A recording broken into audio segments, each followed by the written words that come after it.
Seguinte, há um tempo atrás eu recebi o Ademar de Campos aqui e no momento que a gente estava almoçando ele me falou algo muito interessante que eu venho pensando e mastigando sobre isso. Ele dizendo o seguinte: nenhum homem foi feito para a fama. Uhum.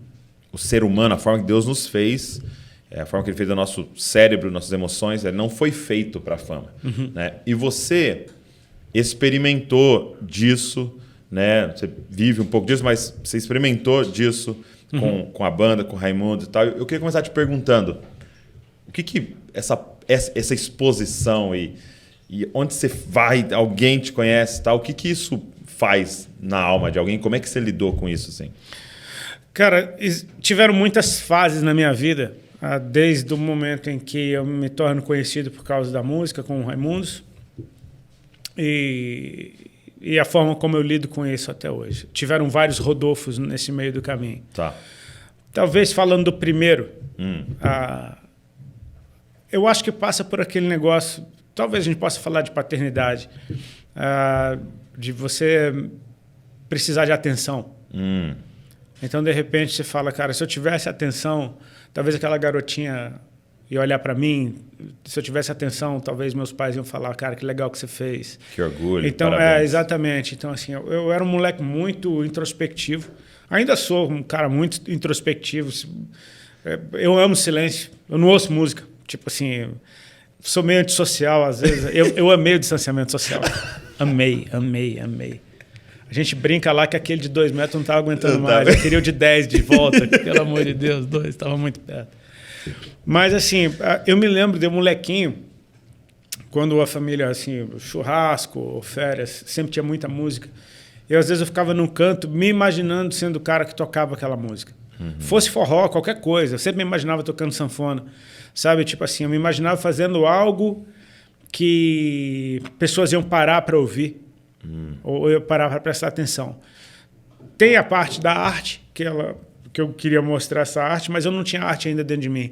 Então, eu acho que em primeiro plano, tinha uma necessidade de atenção. Ser visto. De ser visto. Ser notado. Exatamente. Isso é importante. Era algo assim. Hoje, olhando para trás, eu consigo discernir isso. Ao mesmo tempo, quando eu começo a tocar, e quando começa a aparecer, de certa forma, isso me causa desconforto. Tipo assim, se deixasse, eu ficava escondido em algum canto. Tipo, você vai aparecer, é o teu sonho, mas você não quer. Então, aquilo que eu quero, quando eu alcanço... De repente, não sou eu. Assim, respondendo a tua pergunta de uma maneira muito prática, lidar com a fama hoje em dia, a impressão que dá é que ninguém te conhece. Na real, é essa. Tipo assim, se você me conhecesse, você não ia querer uma foto comigo. Sabe? Tipo assim, se você me conhecesse, talvez o tratamento fosse diferente.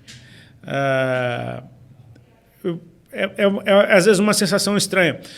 Eu me lembro que a Laura Sogueres, uma vez ela falou para mim, logo quando ela foi morar lá no Texas, ela falou, eu preciso de um descanso da minha identidade. Foi a primeira vez que eu ouvi essa expressão, o descanso da identidade. Né, de você estar num ambiente onde as pessoas não sabem quem você é e aí finalmente você pode ser você. Né? E, por exemplo, eu amo viajar, eu e minha esposa, a gente ama viajar, e o lugar que a gente mais gosta na face da terra é o Havaí. E a última vez que eu estive no Havaí, no ano passado, eu constatei um negócio e falei, Ali, essa terra é o primeiro lugar em pelo menos 20 anos que todas as pessoas que eu conheço, nenhuma delas foi por aquilo que eu faço. São pessoas que eu conheci na rua, de convívio. Gente que eu passei 5 anos até receber um bom dia. E tipo assim, gente que vai acostumando com a sua cara. E de repente te trata como você sendo um igual. E cara, foi uma experiência muito gostosa, porque às vezes é um ambiente muito só quando você está isolado na fama. Tipo, todo mundo que chega perto de você, talvez querendo alguma coisa, todo tratamento que você recebe é porque as pessoas sabem quem você é.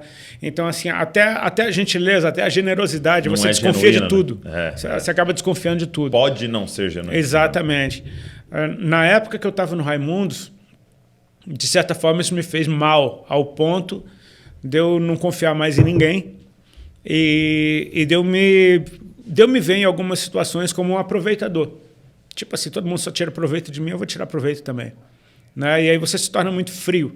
você congela suas emoções e já não se entrega mais a relacionamento algum. Para mim, arrumar uma namorada, ter uma namorada, era uma coisa dificílima. Porque eu não conseguia confiar e eu não queria também nada sério com ninguém, porque eu falava que tá todo mundo tirando proveito de mim. Então, assim, leva um certo tempo, porque aí eu estou falando agora de um cara que se converteu, teve um encontro com Cristo e é natural que seja curado nessas áreas, né? E, de repente, você vem para um ambiente cristão que tem a sua indústria de entretenimento dentro e você já chega conhecido, você já chega famoso porque você era o cara famoso que se converteu. Então, assim, leva tempo até você encontrar a forma saudável de lidar com isso. Hoje, eu acho que eu estou encontrando, de certa forma, de perceber, cara, é uma dádiva, sabe? Tipo, é uma oportunidade de não simplesmente fazer evangelismo, mas de ser um evangelista. Qual a diferença? Cara, não está atrelado ao que eu faço. Se eu andar na rua, eu estou evangelizando. Sabe? Tipo, por causa da natureza do meu chamamento, eu vou chamar de chamamento, de como Jesus me achou, dele fazer algo na minha vida, na frente de todo mundo, e quer você goste ou não, você sabe o que aconteceu, você ouviu falar pelo menos, do seu nome apontar para uma obra que Deus fez. Isso é uma dádiva. Sabe? Tipo assim, salvas as devidas proporções, mas eu sempre brinco que Lázaro não precisava fazer nada para evangelizar. Se ele fosse comprar pão, ele evangelizava. Se ele andasse de skate, todo mundo caía duro no chão falando, brother, fui tudo no teu velório. Tipo assim, das pessoas olharem para você e saberem, velho, não tem como ser. Tem um cara que ele trabalha numa construção, que é na rua que eu moro ali. Toda vez que eu vou para a praia, eu passo pela construção, tá ele. Ele tem uns dread, ele é uma figura. Ele me para às vezes para ficar falando de Bíblia comigo. E a primeira vez que ele me parou, ele falou, velho, eu vi um negócio na internet, eu te vejo aqui passando outro dia. Ele falou, não tem como ser a mesma pessoa. Ele falou, é impossível ser a mesma pessoa. Tipo, um cara que não é cristão, tipo, constatar isso, de me ver andando na rua. Eu falei, cara, isso é uma dádiva. Então, assim, é um tempo de ressignificar o que antes era um peso, era um arrasto na minha vida. Ou até muitas vezes eu vi até como uma maldição, sabe? Tipo assim... eu já vi gente falando isso em entrevistas, assim, de falar, cara, eu fui amaldiçoado. Às vezes a impressão, principalmente, quando tudo que você queria, você estava na estrada, só na frente de milhares de pessoas o tempo todo, todo mundo sabe o teu nome, mas ninguém sabe quem você é. De repente você vai para casa dos teus pais, cara, você vai ter uma festa de aniversário dentro da casa dos meus pais, você chega lá, eles convidaram todo mundo para ver o filho famoso, e ficar tirando foto. Teve um aniversário meu na casa da minha mãe que ela chamou a Caras.